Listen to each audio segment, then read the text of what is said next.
राधीचं वाटोळं करणार आणि मग राधीचं वाटोळं करायला लागल्यावर राधी उपाशी मरण. अरे तुझी 7 पिढी जाईल राधीचं वाटोळं करायला. तुला वाटत असेल राधी उपाशी मरती का काय? हा बघ तुझ्या उरावर शेतगव आल्या, शेतगव 40 रुपये किलोचं आहे, 40 रुपये किलोचं.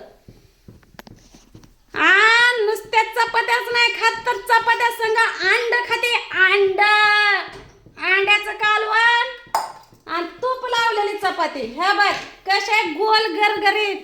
तू खातोच की गौऱ्यावानी एक एक केलेली टबुनी पावावानी चपाती.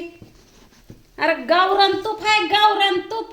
तुझ्या स्वप्नात तर तो गावरान तूप बघितलं का? तू होतं का तुझ्या चपातीला तेल? कधी बिगर तेलाची चपाती खाणार तू? तुझ्या उरावर लाटती बघ चपात्या गावरान गव्हाच्या.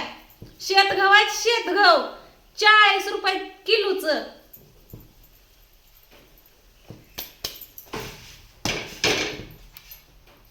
त्याला वाटत असं उपाशीच मरत असन राधी. राधी उपाशी मरत नाही.